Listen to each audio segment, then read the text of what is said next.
Hello, welcome to Stowe TV's interview with Anna Celestria Carr and Mark Roberts. I am Kelly Lawler. I go by she, her, hers pronouns, and I am a co-founder, along with Anna, of the Neshoba Area Social Justice Alliance. We also go by NASJA as an acronym, and we are an all-volunteer community group with the mission to encourage welcoming and inclusive communities by collaborating with local residents and organizations to promote social justice. So Anna is going to take it away and talk to you about Mark Roberts. Hello, thank you everyone for joining us, and thank you to Mark Roberts, who's a Stowe resident that we'll be interviewing today. He is involved with 4 Paws, 4 Wheels for Hunger, and we'll be looking at 2 clips about his organization right now.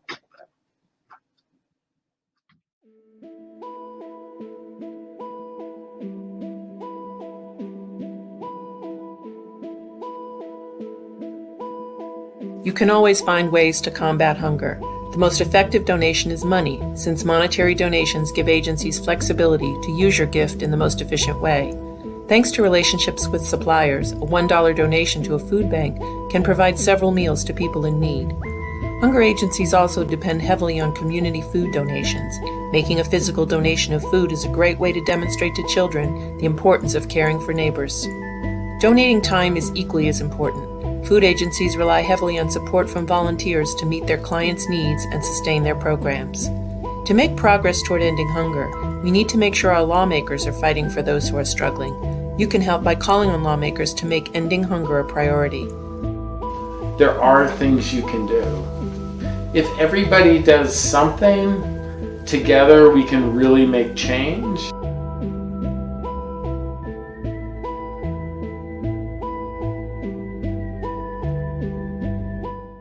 I'm Mark Roberts, this is Mocha. Starting in September, we'll be rolling and strolling across Massachusetts to raise awareness and money to combat hunger. 3 years ago, I was impacted by a rare neurological disease. I can still walk around my house, but need an electric wheelchair to get to the end of my driveway.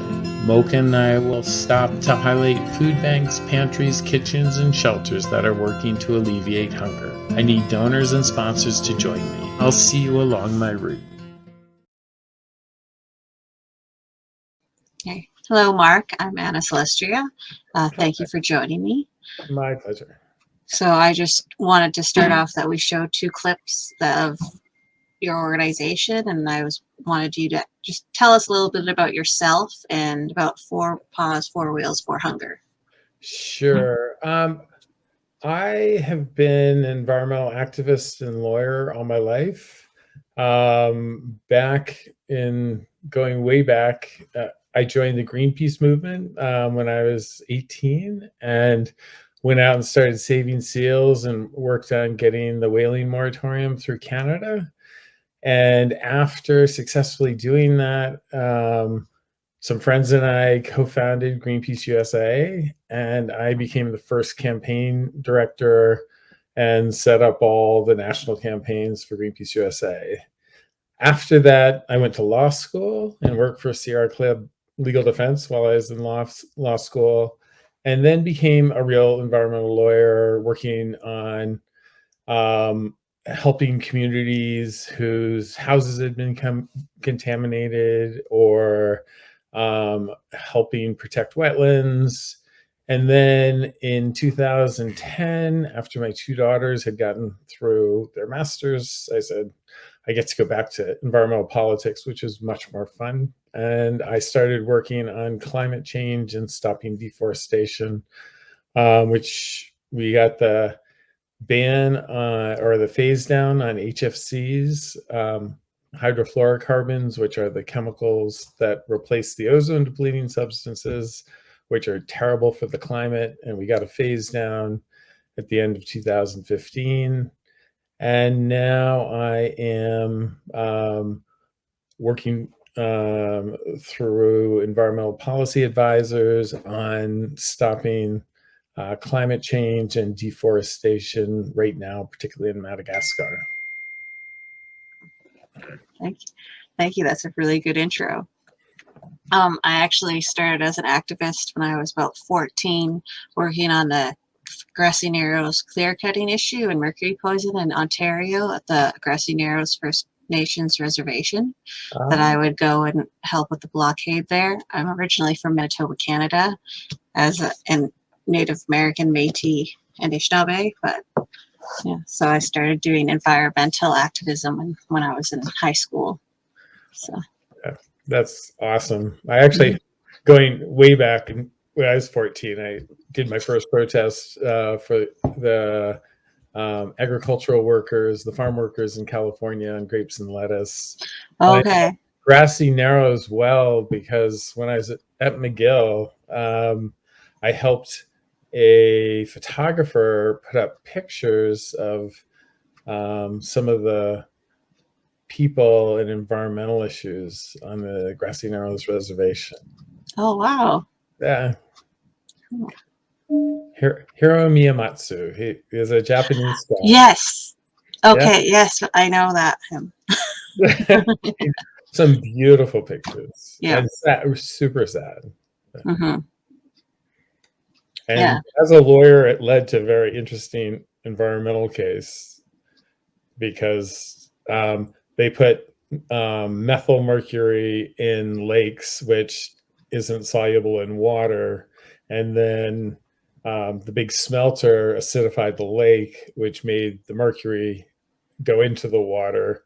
So the people who put the mercury there said it was safe until you changed the lake. And so they both ended up paying for the cleanup. But yeah. That's interesting. Can you tell us about Four Paws, Four Wheels for Hunger? Is that something you created or something you joined? It's something I created a year ago, almost now, or just late February. Mocha and I were rolling, because we roll around the neighborhood, and people are super nice to us because Mocha is adorable, and people haven't seen a jazzy yellow electric wheelchair. And so everybody waves, and I wave at everybody, just in part to make sure the cars see me. And so all these people wave. So Mocha and I were rolling around our neighborhood, and I was really pissed off that the headlines were all the stock market was up, the economy is great, pandemic's kind of over. And if you looked at those really tiny articles, you would see millions of people had still lost their jobs and hadn't found new ones. Millions of people were at risk of being evicted. I think it was 6 million people came into 2021 owing more than $5,000 in back rent. And then a report came out that because of the economic impacts of the pandemic, global hunger was skyrocketing, and 100 million people were going to be forced into severe poverty, which means they would have to live on less than $2 a day. Mm-hmm. And so I thought, well, hunger is too big an issue. It's in Massachusetts, it's in the United States, it's in the world. And it's hard for a reporter to figure out how to fit that into an article. So maybe if Mocha and I rolled across Massachusetts, super cute dog, guy in an electric wheelchair, it would give a focus, and then we could talk about hunger. And so that's how Four Paws, Four Wheels for Hunger started. It's interesting. So when did you start your trek across Massachusetts? Well, I first consulted a lot of friends, and the thing that was funny is everybody said, that's a great idea, including my wife, Susan, which I was a little surprised because she's an environmental lawyer and works full time, and thought that this would be a fabulous thing to do. And I called on a lot of friends from all my environmental activism days and just friends. So we set up the website, and in September 18th, actually, we started at the New York-Massachusetts border in West Stockbridge, Massachusetts, and that was the beginning of the roll. And how long did the journey take you? It took us till November 7th. So it was a long trek. We had some limitations on what we could do. Mocha, it turned out, is a mid-distance dog, so he loves to go like 6 to 8 miles. But when he does 10, he's really exhausted. So we would do 5 miles. He'd hop in the car. A mile or two later, he would whine and hop back out. And then when he was done, he would just sit down. We'd throw him back in the car. So we did, on average, about 10 miles a day. And we wanted to go through different parts of Massachusetts. And I was actually shocked to see how different Massachusetts was, because living in Boston, I just drive and maybe I'll stop someplace for a bite. But I got to know Western and Central Mass much better, and the South Shore much better than I ever knew it. So we went through from West Stockbridge to Holyoke, Chicopee, and Springfield, and then through some beautiful, more rural towns to Worcester, across through the western suburbs to Boston, then down the South Shore and all the way to Provincetown. So a total of 314 miles and 42 towns. So it was a trek. Yeah. So were you joined by people along the way, or did you go to have a destination each day to reach? Well, it was fun because we used my electric car as our safety vehicle, because one of the things that I learned is it took 7 days to find a semi-safe route from West Stockbridge to Provincetown. A lot of roads in Massachusetts don't have curbs. They're not built for wheelchairs and are super dangerous. So every day we had somebody driving the safety car. And every day we would have friends, people we didn't know, friends of friends, join us. And after a point, we had police escorts, which was a blast. So it turned out, because I hadn't thought in advance what it was going to be like to do the roll. And it was fun because we created this little bubble where I could talk to anybody. None of the social rules applied. I could talk to people in cars, on their lawns, on the sidewalk, in their houses. And I would just wave and call, and people would come out and ask me what I was doing. And I talked to people who are living on the street, and not just a hello, but like, how you doing? What's up? How'd you get here? And people wanted to engage. It was fascinating across all political spectrums, across all income levels. And it really kind of restored my faith in humanity a little bit, that on the issue of hunger, nobody wants people to be hungry. So it was quite the role. Mm-hmm. Were there any particular towns that you'd like to go back to or work with again? I don't think it was quite like that. I mean, there were towns that were beautiful. There were towns that where, like, going through Chicopee, seeing their community gardens, and the people really engaged in trying to grow organic in the city, and eat healthy and local. So I think my role is more talking and pointing to the problem of hunger rather than helping any particular community. But there are certainly towns we'll go back and visit. Do you plan to do this trek again at any point, or? I think this was a one and done. My neuropathy is slowly progressing. So, it was a physical challenge for me as well as for Mocha. And so a lot of people asked that question, and it was, I think I'll keep working on hunger, but not in this role. So I've been active on social media, and actually just this last week, I started converting the forhunger.website. It will still have all the information about the RollStroll, but it's going to be a blog on hunger, the pandemic, climate change, and now the war, and the impacts of that. That's interesting. Do you have anything else you wanted just to highlight from your trip that you want us to either show or?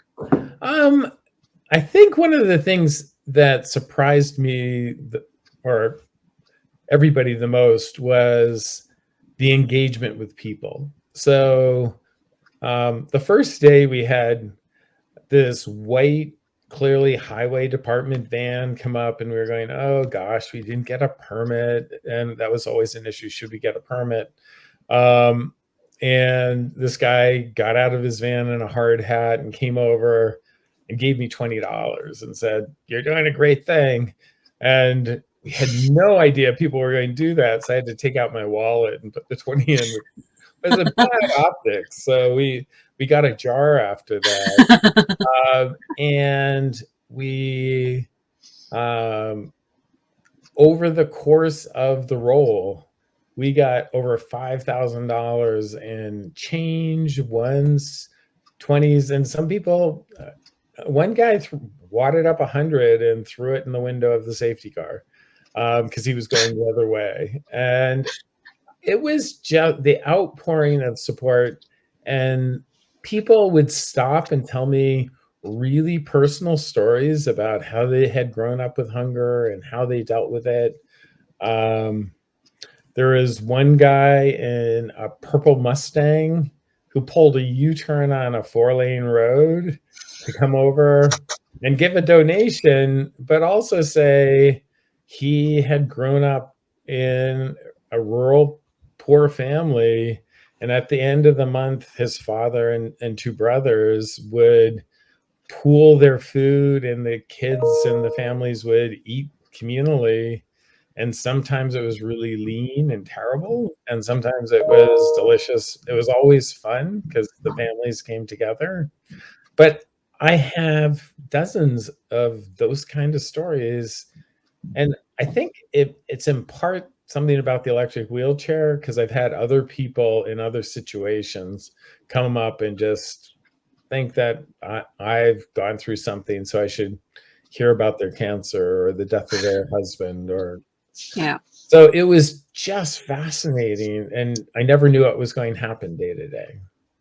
Were you surprised by how successful the event or pilgrimage was? Not really. I was kind of shooting for this, and I kind of hoped that there would be an outpouring. I expected more sponsors and big donors, and we did have a few of those, but we had a lot more small donors, people donating to the website, people giving us cash.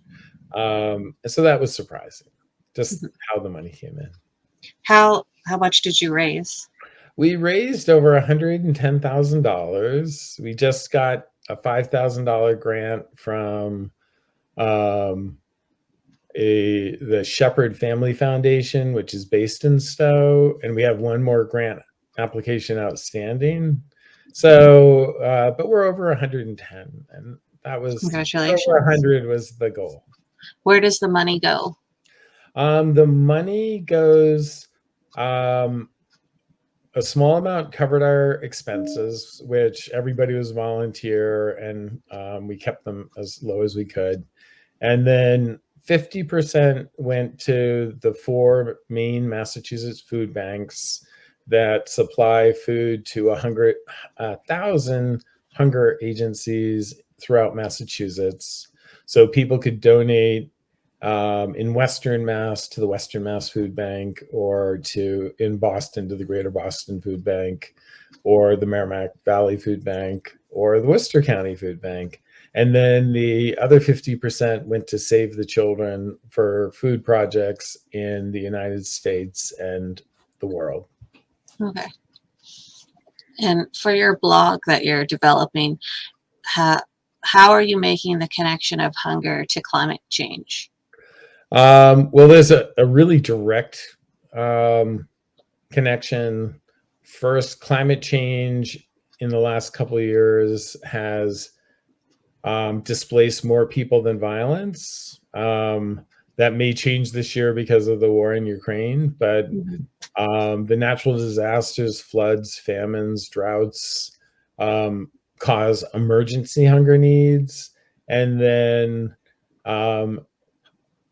climate change is dramatically impacting food production. So again, droughts, floods, famines, disease, insects. I mean, there are locust infestations throughout Africa, parts of Africa and the Middle East and India last year. There are droughts this year. China's already saying they're going to have a bad wheat harvest. And so one of the things that I wanted to bring to the discussion on hunger, and I tried to throughout the walk, was the pandemic's really a harbinger of what's going to happen in climate change. We can see we need resiliency. We need more crops. So if the Midwest floods, then there's another place growing wheat or corn, or making vegetable oils. And then the other thing is food production is one of the main drivers of deforestation in the Amazon and in the Congo Basin in Africa. So what we eat is directly impacting our ability to respond to climate change. So there's a huge range of connections, and we need to do more to build that resiliency. Once again, we can see it, but is anybody going to act, is the question. So how, as a community of Stowe, can we help? And are you still taking money for Pause? One of the things I said along the road to everybody is either give to us or give to your local food bank, because there's need in every community, whether it's a poor rural community or a wealthy suburb or inner city. There's definite need right now with prices skyrocketing. We are still getting donations and taking donations, and we'll continue to distribute them, as I said. And we hope that we can keep being a source of both information on hunger and a slow source of money to organizations doing good work to combat hunger. Okay. Is there anything you want to add before we go?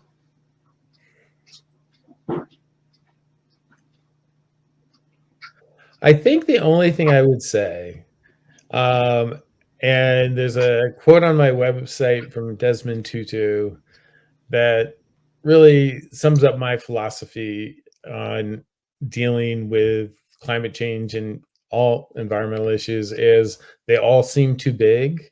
So do the little bit you can where you are. Donate to your food bank, work at your food bank, help your neighbor, whatever that is. And then it's all those little pieces of good that come together and overwhelm the world and actually solve problems. And if you look at the problems we had in the 70s when I was growing up, We had rivers catching on fire. We had filthy air. We had corporations dumping chemicals in their backyard and in rivers and in the ocean. And we've stopped ocean dumping. We've cleaned up our rivers. We've cleaned up our air. I mean, more can be done. But if you compare just in 40 years what we've done, if we get together, we really can make change. Well, thank you for joining us today, and I was really appreciative talking to you. Thank you so much. And I appreciated talking to you as well.